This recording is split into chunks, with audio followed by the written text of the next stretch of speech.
sosiologisnya. Sehingga menurut saya pasangan 1 dan 3 itu tidak hanya terjebak fokus pada salah satu isu saja. Itu hal yang menurut saya penting ya. Yang kedua, bahwa 3 Bang Ruhut di tanda petik ya diserang itu agak wajar karena petahana. Kalau petahana diserang oleh penantang itu kan wajar. Jadi yang satu lanjutkan, tadi Pak Jarod menutupnya pekerjaan kita pada desa Cedar belum selesai. Nah, lanjutkan kira-kira. Yang beda cara menyerangnya, pakai umpan lambung. Yang kedua, yang ini kan menawarkan perubahan. Tinggal perubahannya seperti apa itu? Perubahan yang ini dan itu. Nomor 2 jadi sensi itu yang harus dimunculkan. Jadi sensi Tapi kalau merasa diserang. memang betul. Kalau lihat tren, saya sampaikan Mas Derajat ya data yang saya belum jawabkan. Nomor 1 itu memang bisa jadi seperti kurva. Kurva itu kan begini. Naik melejit, tapi kalau tidak hati-hati dia setelah stuck dia akan turun. Nah, nomor 2 itu kurva terbalik trennya kalau berlanjut ya, kurva terbalik. Dia rebound, nanti sempat jatuh, kemudian dia pelan-pelan. Meskipun sejauh mana nanti kalau pemilih sosiologis, apakah batasnya di 40% atau bisa melampaui 50%, tinggal itu saja. Sosiologis itu basis agama, daerah dan sebagainya. Nah, yang nomor 3 itu trennya relatif memang tidak seperti kurva, dia naik. Nah, tinggal kalau melihat tren, kalau politik kan melihat tren. Lihat saja nanti trennya akan cross ketemu di mana atau semuanya akan naik begitu. Ada komentar Bang Sani? Senang nih kayaknya. Dan yang ini tiba ke sana. Ini dari yang tersisa aja buat gue deh. Ya kalau tadi Mas Anies menyampaikan ya, itu semakin terlihat bahwa beliau itu semakin menguasai peta permasalahan. Jarinya udah kayak gitu jarinya. Kenapa kita sih? Oke.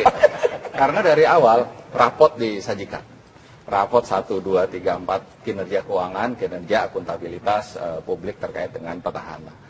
Memang targetnya itu adalah memberikan gambaran kepada publik bahwa petahana ini oke, kerja. Tetapi kan ibarat ujungnya udah menang aja, kerja menang. Ibarat anak sekolah itu udah dikasih kesempatan untuk belajar, kemudian ujian. Nah, ujian itu kan bisa dapat A, bisa dapat B, which is good. Tapi kan juga bisa C, mungkin juga D. Nah, itulah yang saya kira sedang ditampilkan oleh Anies Sandi tadi itu. Dengan peta permasalahan. Nah, itu yang saya kira itu poin bagus ya, poin yang excellent lah. Nanti kami akan kutip juga apa yang disampaikan oleh Anies Sandi untuk kita diskusikan. Sementara berikutnya kita lihat pasangan nomor urut 2 menyampaikan sesaat lagi setelah pariwara berikut ini. Makanya ada perjanjian kerelaan. Perjanjian tanda tangan inilah baru bisa bangun. Dan nilainya bukan uang yang diterima, tapi adalah barang. Dan barang pun pakai jasa penilai. Jadi ini jelas sesuatu yang berbeda. Kalau memang itu tidak salah, sudah ada temuan. Kenapa tidak ada temuan? Karena memang ini boleh.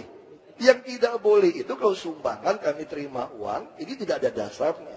Nah, jadi pengertian di sini jelas keuangan yang disampaikan undang-undang ini berbeda. Makanya saya kira ya, birokrat-birokrat yang lama ini, saya mengerti, walaupun sudah 20-30 tahun jadi pejabat, tapi undang-undang tentang keuangan berbasis kinerja, itu baru dilakukan sejak tahun 2001. Dan seluruh Indonesia dijalankan 2006. Kebetulan saya orang keuangan, saya jadi bupati, jadi DPRD, saya kuasai sekali undang-undang keuangan daerah berbasis kinerja. Mungkin Bu Sylvi salah satu yang kurang mempelajari berbasis kinerja tadi. Terima kasih. Mungkin Pak Sylvi yang kurang mempelajari tentang basis kinerja tadi, dan Pak Sylvi dengan menggunakan jempolnya ke bawah. Bang Ruhut, ini keras sekali, 2-1. Pilihan kata itu, Pak Sylvi kurang mempelajari soal hitung-hitungan soal kinerja juga. Ya. Kemudian Pak Sylvinya begini gitu. Jadi saya rasa debat pertama juga begitu. Ya. Akan membantu yang miskin 400.000 langsung Pak Ahok. Kamu gimana kita sama orang DKI kan di era kita kan sudah 600. Katanya kan 3 keluarga miskin 1,8. Nah, rupanya kita ngerti lah. Mbok Sylvi ini kan lagi banyak permasalahan, mungkin jadi kurang fokus. Jadi kita ngerti lah ya. Kita nggak tahu minggu depan dia akan jadi gimana kan. Permasalahan itu yang soal kemarin itulah yang ngajiran itu yang saya katakan tadi. Kalau Ahok, badai sudah berlalu. Kalau Pak Silvi? Polisi, badai akan datang. Padahal tanggal 15 sudah coblos. Komentar. Ya, itu kita merasakan penggunaan kekuasaan secara semena-mena. Karena seperti kasus masjid itu kan diputuskan pada saat Pak Silvi lagi Lemhanas, ya ditandatangani oleh orang lain, kemudian kalaupun ada pembengkakan biaya itu terjadi pada periode setelahnya dan kemudian juga sudah dikembalikan. Kasus Pramuka itu juga keputusan ditandatangan Pak Jokowi, hanya dijalankan, ada kelebihannya dikembalikan. Jadi dicari-cari, dan saya rasa ini nggak sehat buat demokrasi. Jadi saya harus ngomong apa adanya ya. Jadi ya sehat. Bang Ruhut nggak sehat. Cuman gestur yang tadi ya itu tipikalnya Pak Ahok, memang sering berkata yang sangat menusuk perasaan kepada bawahannya. Dan itu rakyat nggak akan lupa, ya bawahan dipermalu apa segala macam. Ya memang Pak Silvi jadi terpancing, jadi begini-begini ya wajar lah. Beliau perempuan, dibegitukan ya ada reaksinya wajar. Jadi ini memang kita harus belajar sebelum menunjuk hidung orang, tunjuk hidung kita sendiri. Kenapa saya katakan demikian? Ahok itu jangan tersangka, udah terdakwa. Kami nggak bilang oh ini politis, ini giliran hampir tersangka udah mulai, ini politis, ini apa, nggak baik. Rakyat DKI sudah cerdas. Bang Sakit komentar. Harus hati-hati. Bang Sakit komentar. Ini belum muntah nih. Saya mau bersikap aja dulu. Bang Ege komentar. Kita nggak perlu. Bang Ege. Tapi itu juga menunjukkan bahwa Ahok juga keluar menyerang.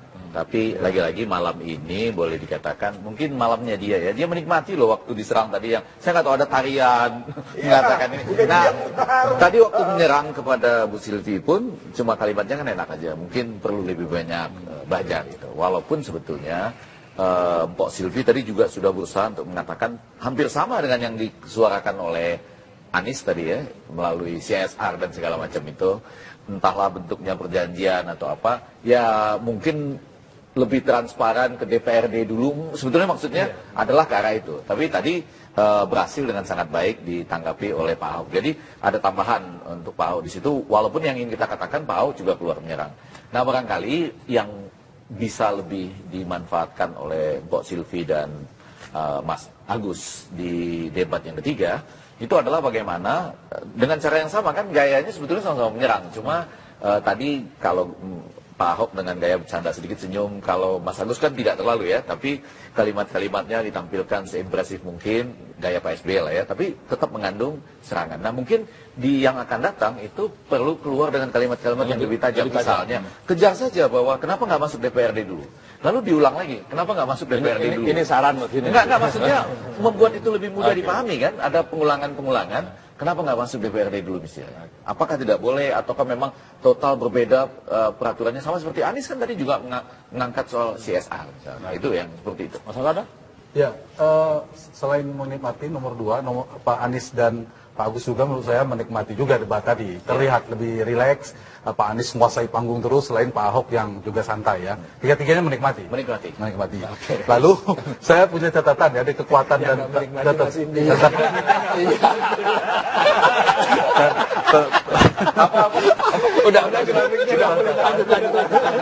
saya membuat beberapa tantangan ya. Nomor 1, kekuatannya dari pemilih rasional mungkin ya. Ada program di nomor 1 itu kan jelas ya. Yang mengulang ketika munculkan BLS ya. Itu kan program suksesnya Pak SBY di 2009. Nah itu yang menurut saya harus orang menunggu apa sih selanjutnya dari Agus. Nah itu mulai jangan sampai stuck. Menurut saya masukan ya. Itu dari pemilih rasional. Yang kedua dari sisi psikologis kan tidak mungkin terjun terus ada dengan gaya anak mudanya itu. Ada sesuatu yang tidak membuat publik menurut saya jenuh dengan gaya-gaya politik seperti itu. Satu lagi tantangannya tadi yang Bang Ruhut singgung soal Ibu Silvi. Nah itu yang menurut saya yang harus dijaga ya. Jangan sampai tadi menjadi kurpa tadi. Yang kedua, untuk pasangan nomor 2 memang kenapa dia relatif bisa recovery elektabilitasnya, harus diakui komunikasi menjadi kelemahan nomor 2. Sekarang sudah mulai dipersepsikan publik relatif lebih santun. Jadi bisa menjaga emosional dan seterusnya. Yang kedua juga memang punya kekuatan dalam kinerja ya, tanda petik pemilih rasional bisa diambil sana. Meskipun tantangannya adalah pemilih sosiologis. Kalau kemudian pemilih Jakarta datanya menyatakan 60% mempertimbangkan faktor-faktor sosiologis, misalnya agama, itu akan menjadi tantangan menurut saya untuk dikomunikasikan. Sementara nomor 3 itu jelas dari sisi psikologis keunggulannya sama dengan nomor 2 dalam debat-debat. Pak Anies itu adalah figur yang menguasai panggung. Nah itu jangan sampai hanya berputar pada itu yang ditawarkan kepada publik, karena orang sudah tahu itu kekuatannya. Tetapi di sisi lain program-program hentakannya, yang itu mungkin bisa dibaca trennya mulai baik itu, hentakan ketika lapangan pekerjaan seterusnya, dan sudah mirip dengan nomor 1 yang ketika ada efek kejut itu. Satu lagi menurut saya adalah terakhir, untuk pemilih nomor 3 itu berhasil tanda petik, dia menunjukkan identitas pemilih sosiologis. Jadi lebih mempersepsikan pemilih, tanda petik pemilih muslim misalnya, itu simbol-simbol itu dimunculkan.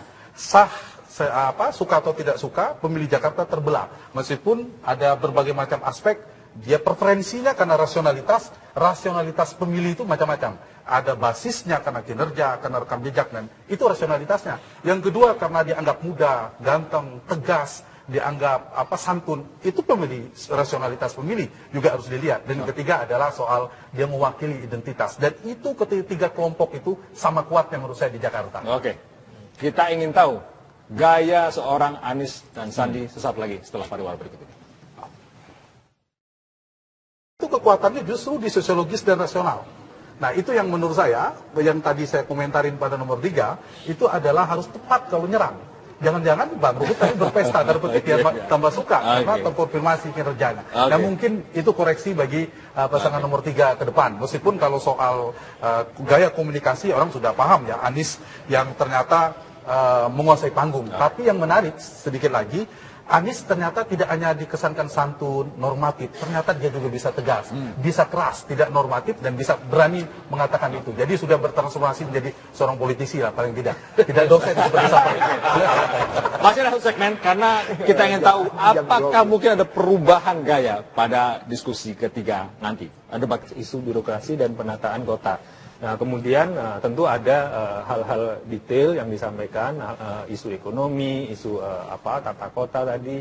Saya sudah berikan contoh ya, 1 miliar 1 RW itu bisa dipakai untuk penataan kota. Ya, jadi yang dibangun Mas Agus adalah itu adalah berangkat dari pondasi di bawah, itu naik ke atas. Ya. Dan ini harus bersama-sama. Makanya semboyan yang dipakai itu adalah Jakarta untuk rakyat. Okay. Jadi bukan untuk pengembang reklamasi, bukan untuk kelompok yang kerjaannya main Twitter, kerjaannya jadi troll, enggak.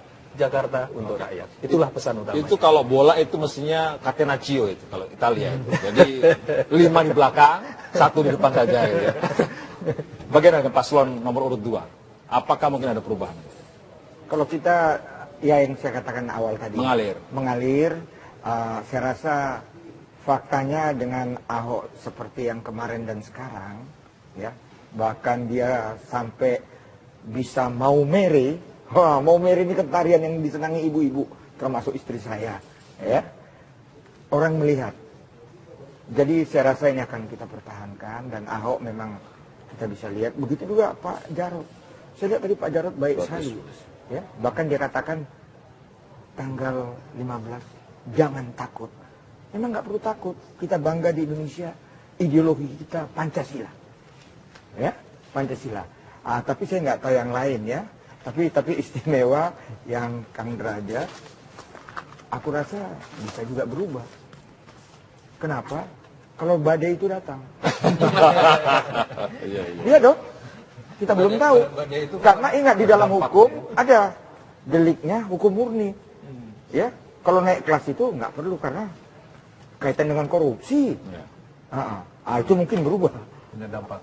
Punya dampak. Itu kalau bola itu berarti 4-3-2-1 mungkin ya. Jadi menunggu serangan. Kalau ini dibantu dari pemilik gedung. Bang Sandi, bagaimana dengan Anies? Apakah segalak sekarang atau gimana? Saya kira ada 3 tanda panggung debat kali ini membuktikan bahwa Anies Sandi ini semakin siap untuk menang dan memimpin. Yang pertama tadi sudah disebutkan, semakin menguasai peta permasalahan, itu jelas sekali, tajam, faktual, dan tegas. Tegasnya apa? Yang tadi satu-satunya di antara paslon yang ada menolak melanjutkan reklamasi.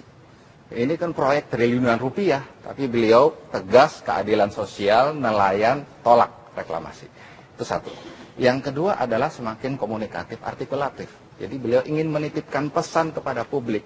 Kami, Anies Sandi, siap untuk berkomunikasi dengan Anda, membangun kolaborasi Jakarta ke arah yang lebih baik lagi. Nah, yang ketiga yang saya kira itu patut dicatat di sini, tanda bahwa beliau itu siap untuk memimpin, adalah semakin kompak untuk berbagi peran. Saya lihat satu-satunya paslon dari ketiga paslon yang ada berbagi penjelasan di tengah segmen, di tengah sesi ini paslon nomor 3. Mas Anies bicara setengah ini, kemudian Bang Sandi maju. Atau Bang Sandi bicara, dalam closing statement kan juga Bang Sandi bicara pertama, Mas Anies menutup. Itu artinya ini adalah satu paket. Gubernur, wakil gubernur berbagi peran. Nah, 3 tanda itu menunjukkan bahwa sekali lagi Mas Anies dan Sandi unggul, siap menang dan mau. Tumben 3-nya begini, nggak begini biasanya. tumben. Baik, nggak usah komentar lagi ya. Udah malam, tapi paling mau kasih tahu Jarod tampil luar biasa. Iya. Luar biasa, bagus. Pak Jarod bagus. Terima kasih, Bang Ege, Bang Hanta, Bang Sani, Bang Ruhut, dan Mas Derajat. Kita tunggu debat yang ketiga.